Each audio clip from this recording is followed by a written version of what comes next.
Olá, seja muito bem-vindo a mais um Comprar ou Vender, o seu programa semanal de análise fundamentalista aqui da Infomoney.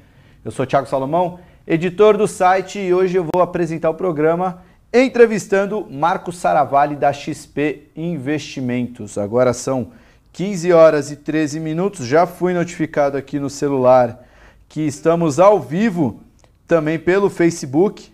Então, quem quiser mandar alguma pergunta lá pelo Facebook, a gente vai acompanhar por aqui, mas já temos pauta. Hoje o programa vai analisar o setor que, quando falam da promoção, falam que o gerente enlouqueceu, e realmente o gerente das varejistas deve estar enlouquecido vendo o desempenho das ações desse setor na última semana. Começou a temporada de resultados e as ações do setor de consumo e varejo dispararam freneticamente, a Hering acumulando em 2 dias mais de 20% de alta. Tivemos também Lay's Blanc, a Restock, no caso, Pão de Açúcar, e isso acaba pegando outras varejistas. O Saravalli vai responder aqui por que o mercado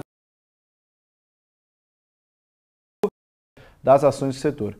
E no próximo bloco, a gente vai analisar o setor de petróleo e gás também. Um dos drivers para altas da Bolsa nesse mês de maio, segundo o Marco Saravalli, é o petróleo, e isso pode beneficiar a Petrobras ao longo do mês.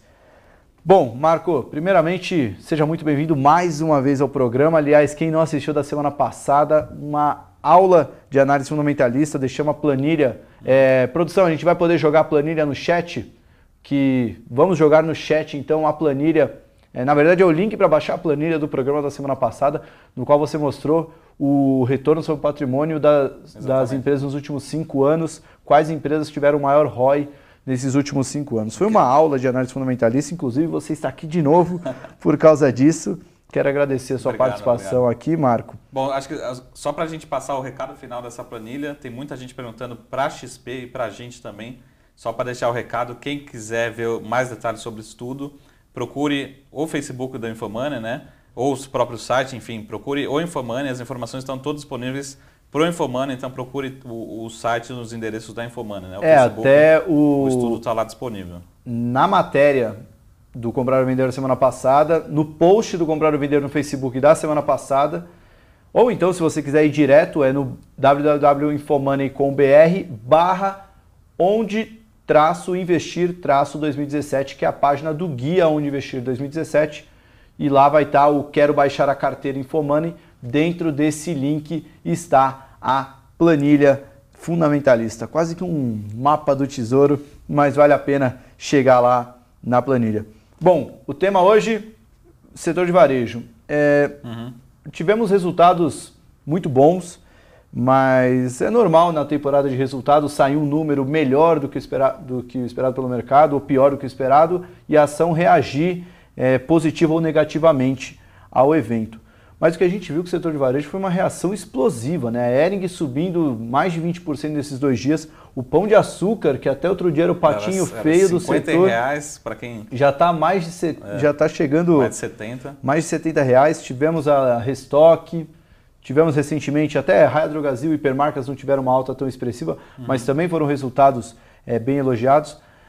O que aconteceu com esse setor? Veio muito bom mesmo, ou o mercado que estava projetando números ruins para esse primeiro trimestre, Marco? Acho que é uma soma de fatores, né? Os dois fatores, acho que eles convergem para ter essa reação positiva nessas últimas semanas, nos últimos dias, né? No setor de varejo. Primeiro, na nossa opinião, eu acho que olhando para o Ibovespa como um todo, né? O Ibovespa vinha precificando nos 64, 65 mil pontos, basicamente a queda da Selic, né? A queda das taxas de juros, com menores despesas financeiras, maior lucro para as empresas. Então, basicamente, a gente está falando, por exemplo, o caso de uma Magazine Luiza, a gente já falou isso aqui algumas vezes, entregou por volta de 80 milhões de reais, um pouco menos de 80 milhões de reais de lucro, e só por conta da queda da Selic, na verdade, a gente tinha um cenário de queda de 300 basis points, 3%, e deve cair mais do que isso, só por conta dessa queda, ela ia ter 60 milhões de lucro a mais, ou seja, quase 70% aí de aumento de expansão de lucros de um ano para o outro, só por conta, se ela entregar a mesma receita de um ano para o outro, no mesmo ano entregou a mesma receita que 2016, mas com a queda da taxa de juros, ela vai ter essa expansão de 60 milhões de reais de lucro no ano. Então o mercado vinha precificando a queda das taxas de juros, basicamente. Mas com os resultados das empresas, e acho que o mercado o mercado também sempre tenta antecipar, né, os resultados, uma hora essa queda da taxa de juros vai começar a refletir em expansão de consumo.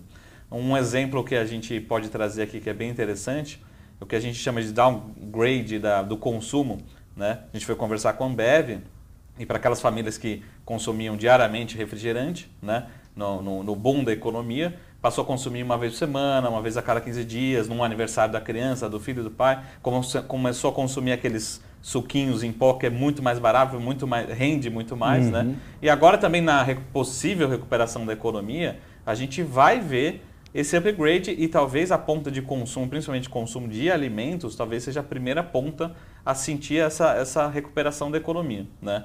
Mas acho que tiveram dois grandes fatores, não só a possibilidade da economia começar a reagir, né?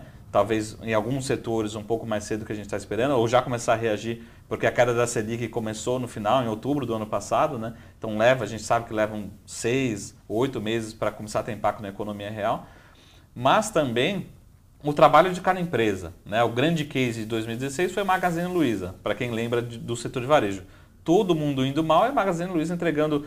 Foram resultados excepcionais? Foram resultados bons. Dentro do contexto, foram resultados muito bons. Mas também ela fez um trabalho de casa, uma lição de casa muito bem feito, né? Criando marketplace, ganhando market share ao longo do tempo, né? E ela veio de uma base muito fraca. Né? Já no começo do ano ela era cotada na bolsa praticamente quebrada. Né? Valia a fração né? Brincando, estava né? bem em liquidação mesmo. Mas liquidação. Os resultados de Pão de Açúcar que a gente olhou mais de perto começam a sinalizar isso, né? Tanto as empresas como o caso de Pão de Açúcar, ele percebeu que ele fez um movimento, na nossa opinião, não foi um movimento certo, não que ele tenha sido errado, mas com certeza não foi um movimento certo. No começo da recessão, ele começou a valorizar muitos hipermercados, o Extra, a marca Extra principalmente.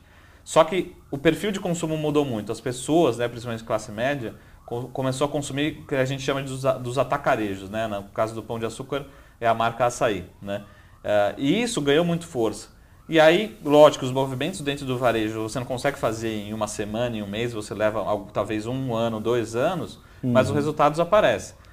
Praticamente toda a energia gasta nos últimos 12 meses do Pão de Açúcar estão no atacarejo, estão nesse modo de venda, né, via a marca Açaí, e os resultados começam a aparecer, né, ganhos de receita, ganhos de market share e principalmente ganhos de margem, né? Então, na medida que a economia possa se recuperar, a empresa já está totalmente preparada para um novo ambiente econômico e pode voltar a entregar rentabilidades. E a gente sempre fala que o mercado ele sempre superavalia as notícias. Então, quando a gente estava na recessão, o Pão de Açúcar era o patinho feio, assim como outras empresas como o Hering, né? Estava tudo dando errado, Magazine Luiza em 2015, né? A empresa ia quebrar. E agora também a gente vê um movimento de superavaliação, não que já esteja precificado. A gente acha que tem muito espaço ainda para subir. A gente vai comentar sobre isso. Mas sempre as altas são muito rápidas, né? Você pegar na sexta-feira o Pão de Açúcar subindo 10% de um dia só, parece ser muito exagerado para ser dentro de um dia, nessa precificação. Algo que a gente acreditasse que fosse ocorrer ao longo de meses. Né? Então essa avaliação que a gente entende, que o mercado ele começa a precificar a bolsa, e talvez no dia de hoje, né, parece que está o mundo buy Brasil, né, vamos comprar Brasil, voltou a olhar para Brasil, e que a gente pode ter uma bolsa precificando não só a queda das taxas de juros, né, a expansão de lucros via queda da taxa de juros, mas expansão de lucros via os resultados operacionais, via a expansão de receita, que é algo, na nossa opinião, que não está precificado ainda. E aí você começa Pão de Açúcar, Hering, algumas empresas de varejo já mostrar que é possível ter expansão de receita. Lógico que não vai ser nada excepcional, mas vai ser ganhos de receita, expansão de margens e lucro com uma expansão bastante forte. Né? Só indo em linha com o que você disse, Marco, semana passada, na sexta-feira, saiu um relatório do Santander, um relatório acho que é da equipe de análise do Santander, falando que a recessão acabou, e dentro desse relatório eles falavam de revisão nas projeções de crescimento do lucro das empresas brasileiras. Para 2017 eles esperam 17% no crescimento do lucro, frente a 2016. Em 2018 um crescimento médio de 25%, via alavancagem operacional e desalavancagem financeira por queda de juros e redução de custos. Porque querendo ou não, os juros estão caindo num cenário em que as empresas se moldaram para o pior, né? Então elas diminuíram custos, se tornaram mais eficientes e agora, por mais que a economia demore para crescer, pelo menos os juros caindo vai deixar esse financiamento para um futuro crescimento mais barato, né? Então acaba tendo essa reprecificação. Você acha que até tanto o Santander como o próprio JP Morgan ou Morgan Stanley, alguém também soltou um relatório falando dessa revisão desculpa, foi Bank of America. As casas que os clientes estrangeiros olham, eles falando dessa revisão de expectativa de lucro das empresas, isso acaba gerando um fomento por ações brasileiras, né? Porque antes olhava-se para a reforma da Previdência e queda de juros. E agora já tem um terceiro driver para a Bolsa, né? Que é a revisão de resultados. A gente tem divulgou lá no começo do ano aquele relatório de expectativas para o ano, né? De novo, a gente tem o nosso cenário base, que ainda é um cenário otimista para a Bolsa, mas pode caminhar para o nosso cenário ótimo, que seria um cenário próximo de 80 mil pontos. O que precisa acontecer? A gente precisa ter uma reforma da Previdência para que a economia comece a ganhar fôlego. Por isso que até agora saiu o Boletim Focus, né? E a gente acredita que possa haver ao longo do ano revisões para cima positivas do PIB, da atividade econômica. Que na média, né, que é o Focus, da grande média dos economistas do mercado financeiro, ainda estão bastante pessimistas. Então pode haver uma revisão para cima, quando a gente fala revisão para cima, não só 2017, mas principalmente 2018. Né? Eu acho que o mercado ainda está muito conservador em relação à recuperação da atividade econômica para 2018. E com certeza isso não está sendo precificado. Né? E aquilo que você falou, quando a gente fala de alavancagem financeira, é muito fácil a gente pegar uma dívida de, sei lá, de 100 milhões de dólares, 100 milhões de reais, multiplica a taxa de juros, você sabe a despesa financeira, o dividendo de multiplicar por 14, você multiplica por 10, né, que é uma nova Selic, 9%, 8%, dependendo da projeção, e você vê uma redução de despesa financeira, aumento de lucro. Mas com de vendas, não está precificado, porque ainda a gente não tem vendas, não está precificado, porque ainda a gente não tem sinais consistentes. Talvez o varejo começou a dar uma sinalização que possa haver recuperação. Mas você tem, por exemplo, o setor industrial, né, alguns setores bastante pesados na Bolsa, que ainda a gente não tem essa certeza, essa confiança da recuperação. Mas com certeza, se ela vier, e quando ela vier, o mercado vai precificar isso. E está talvez começando a antecipar essa precificação. Por isso que, de novo, a gente tem uma reforma da Previdência programada, agenda programada para a reforma da Previdência agora em maio, talvez vai ser o grande divisor de águas para quando a gente falar, a reforma da Previdência está aprovada na Câmara, então a gente vai ter que começar a precificar um pouco mais a recuperação da atividade econômica, que é o que aconteceu com o Pão de Açúcar, Erg e outras varejistas, né, na semana passada, de uma semana para cá. Né? E com certeza, na nossa opinião, não está precificado, não está incorporado essa melhora da atividade econômica. Lógico, a gente ainda não tem confiança de 100% de que ela vai acontecer, e principalmente na velocidade que ela vai acontecer, mas com certeza também não está precificado. Qualquer recuperação de atividade econômica, a gente entrega um PIB positivo, mesmo que ele seja 0,5% esse ano, e a gente está falando de um PIB um pouco mais forte no ano que vem, a Bolsa vai continuar em tendência de alta. Né? A gente continua vendo uma opção, até pela queda da Selic, como os investimentos em Bolsa, como uma ótima alternativa. Os investidores vão ter que tomar um pouco mais de risco. Né? Então é natural, e a Bolsa, na nossa opinião, não está precificando esse cenário de recuperação. Até o grande resumo da nossa reunião, nosso bate-papo hoje, que nas nossas carteiras recomendadas pelos clientes da XP, a gente aumentou a exposição para o Brasil e aumentamos a exposição em empresas do setor de consumo principalmente. Né? É o setor que a gente está mais confortável, que não está precificado na nossa opinião, e estamos mais desconfortáveis com cases globais, como commodities, como siderurgia, que a gente reduziu um pouco a participação já no mês de abril, a gente vem reduzindo posição. E a nossa principal posição que a gente vai comentar no próximo bloco de commodities é a Petrobras. Né? É a única opção, grande opção que sobrou para a gente agora no curto prazo, né, de commodities. Só para finalizar então o papo, a pergunta final, mas antes queria mandar um abraço para o Biratã Cunha, o Richard Rittenbrand e o Alan Gani, que estão aqui acompanhando pelo Facebook, não sei se ainda estão, mas entraram aqui recentemente. O Bira está de férias, o Richard apresentador do Antifrágeis, e o Alan Gani, nosso blogueiro e apresentador do Economia Sem Meias Palavras, dando uma audiência bacana aqui pra gente. Para finalizar, então, essa leitura que você fez, tem alguma varejista que dá para pegar ainda na carona? Ou você acha que depois de subir 20% no único pregão, quem não entrou nesse bonde não dá para aproveitar e é melhor esperar uma correção para entrar de novo? Como é que você está vendo, para quem está do lado de fora desse setor de consumo e varejo, se tem alguma ação para encarteirar? Depende muito do risco, né? Eu acho que, por exemplo, na nossa opinião, lojas Renner é um case que a gente adora, a gente gosta muito do ativo, na nossa opinião está muito bem precificado, né? A gente acha que Pão de Açúcar tem mais espaço para andar, então talvez equilibre um pouco ainda de potencial de valorização, apesar de ter subido muito num pregão só, mas ainda tem mais espaço para andar. E a gente tem aqueles cases um pouco mais complexos, né, em termos de entender o que pode acontecer no ano 2017, por exemplo, que está relacionado um pouco com consumo, por exemplo, que Brasil Foods. Né? Brasil Foods, se a gente olhar para... que está relacionado com o consumo Brasil, né, apesar de ser mais ou menos 50% exportação, 50% Brasil, e quando a gente fala de Brasil é consumo, né? Se a gente olhar para o retrovisor, a gente vê um resultado bastante fraco, bastante decepcionante. Mas a gente pode ter um ano muito bom, beneficiado tanto por grãos, que vai ser um ano melhor, né, reduz o custo deles, mas pode ser um ano melhor em termos de consumo, de recuperação de vendas. Né? Mas se a gente olhar o curto prazo, né, curtíssimo prazo, é difícil de a gente defender, mas a gente, se olhar no equilíbrio, dependendo do perfil, a gente vê um potencial muito maior de valorização em Brasil Foods, mas também um curto prazo aí bastante polêmico. Né? Então seria assim, numa balança, Lojas Renner bem precificado, Pão de Açúcar, na nossa opinião, a gente vê upside, mas a gente já vê um upside menor depois da alta. E Brasil Foods, um case um pouco mais polêmico, um pouco mais imprevisível, né? Mas dependendo do cenário pode ter muita valorização ao longo do ano. Né? Brasil Foods a gente não tem nas carteiras ainda, porque a gente espera ainda entregar pelo menos um resultado para sinalizar o que pode ser o ano, né? Em termos de recuperação de margens.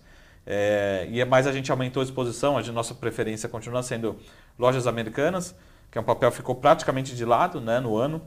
É uma empresa de excepcional execução, né? Entrega historicamente muito bons resultados. Veio penalizando um pouco por conta dos resultados, do questionamento em relação à B2W, né, em relação à controlada dela. Né? Para a gente, o principal problema da B2W está resolvido, então a gente não vai ter mais grandes queimas de caixa. Só se a B2W parar de queimar caixa já é uma grande notícia para lojas americanas. E Lojas Americanas também já anunciou interesse de fazer M&A, de fazer fusões e aquisições. E, na nossa opinião, um dos ativos que pode ser interessado, que pode ser interesse, é a própria BR Distribuidora. Não para distribuir combustíveis, mas para trabalhar como ponta de varejo dentro de um posto de combustível. Aí poderia vir junto com um parceiro, junto com outro player, né? Ela não fazer a parte de combustíveis, mas atuar junto. Porque os pontos são muito bons e faz sentido para a Lojas Americanas participar desse deal, né? Já que a Petrobras anunciou que vai voltar aí com as vendas de ativos. E Pão de Açúcar, na nossa opinião, tende a entregar resultados melhores e o setor de consumo, talvez a parte de alimentos seja um dos setores, um dos segmentos que deve entregar melhor expansão de margem no curto prazo. É mais fácil de entender do que, por exemplo, eletrodomésticos, automóveis principalmente, que é algo que o consumidor não vai optar por fazer essa aquisição, essa troca agora no curto prazo. Se for trocar o carro, você vai trocar por um carro usado, né, por alguma outra opção mais dinâmica agora no curto prazo, você não vai fazer um grande investimento. Precisa de uma melhora mais concreta na própria expectativa de renda, economia em geral, para fazer uma aquisição. Porque a gente brinca sempre assim, no FGTS, né? Você recebeu lá seu quantia, a gente sabe que não é uma quantia tão grande, né? Você vai fazer uma viagem, você vai comprar, almoçar fora com a família, né? Mas você não vai fazer um grande investimento, até porque os tickets são baixos, né? Do FGTS. Mas a recuperação da economia também, a gente está com taxas de empregos ainda que não sinalizam ainda uma consistência da recuperação.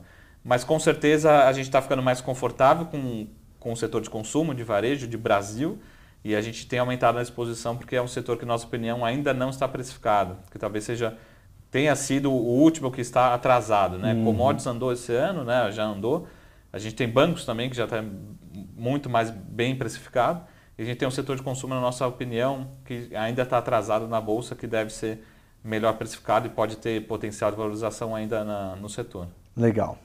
Bom, então, pelas preferências, já percebi que até dentro de um único setor tem muita diversificação. Tem uma BRF para um cara mais paciente, que talvez ela demore um pouco para entregar. Exatamente. E tem um Pão de Açúcar, que pode entregar mais no curto prazo. Pão de Açúcar e Lojas Americanas. Assim como a Lojas Americanas. E Lojas Renner, o que a gente sempre brinca é o seguinte, a gente recebe muita demanda para fazer short. Né? Lojas Renner... Short é posição de venda. Posição vendido, né? Assim, eu acho que o papel vai se desvalorizar, ou vai cair, ou vai andar menos do que o índice. Mas a execução é tão boa da Lojas Renner, que o recado que eu deixo assim, muito cuidado para fazer shorts com Lojas Renner. Né? A gente não recomenda, por mais que a gente acredite que o papel de seja bem precificado, a gente não recomenda fazer short com Lojas Renner. Ela costuma surpreender sempre positivamente. Pelo menos historicamente, esse é o recado que a gente passa, e o histórico tem sido surpresas positivas. Né? Muito difícil a Renner surpreender a gente negativamente. Bom, a gente vai dar um intervalo rápido. Na volta a gente vai falar da Petrobras, que o Saravalli já deu uma letra no final desse primeiro bloco, e vai falar por que ele está otimista com a Petrobras para esse mês de maio. É um minuto, a gente já volta.